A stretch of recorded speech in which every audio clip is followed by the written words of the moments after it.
नमस्कार दोस्तों, अब शादी ब्याह का समय आ गया है, लगन चल रहा है। तो हम आप लोगों के लिए जो है ये विवाह गीत लेके आए हैं।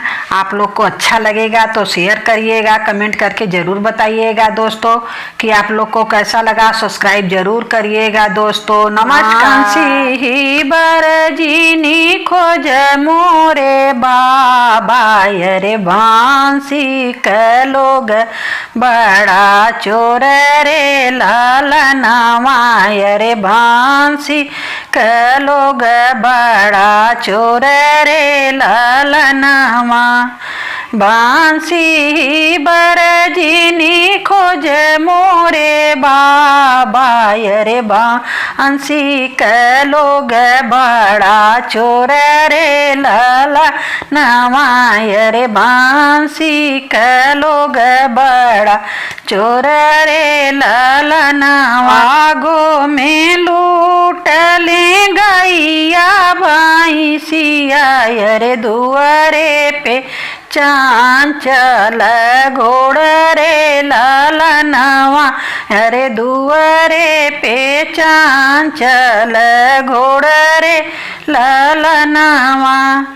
मड़ाए में लूटे बाबा साली सरहजिया, अरे कोहबर में कान्या कुंवारी रे लालनांसी बरजीनी खोज मोरे बाबा, अरे बांसी के लोग बड़ा चोर रे लालनावा, अरे बांसी के लोग बड़ा चोर रे लालनावा।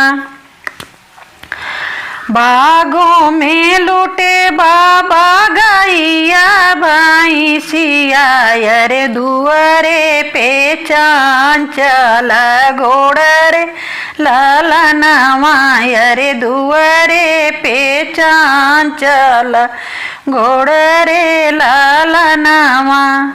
मड़ाए में लूटे बाबा साली सरहजिया, अरे कोहबर में कान्या कुंवारी रे लालनावा, अरे कोहबर में कान्या कुंवारी रे लालनावा।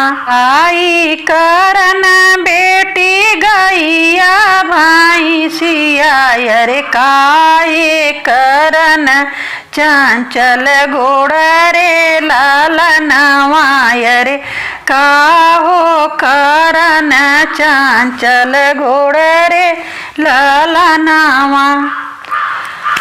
दूधवा पियन को बाबा गैया भैंसिया, अरे नागर कूदन को चांचल घोड़ रे लालनावा, अरे नागर कूदन को चांचल घोड़ रे लालनावा।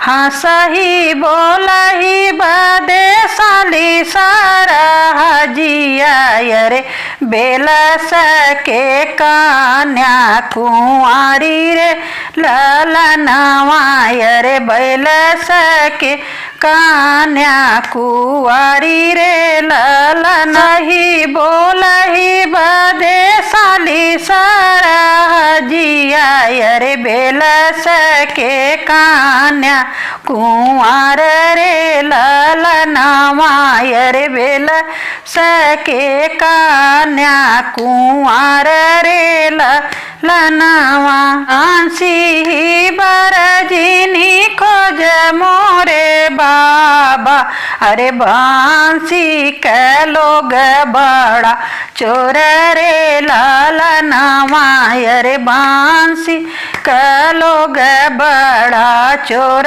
रे लालना।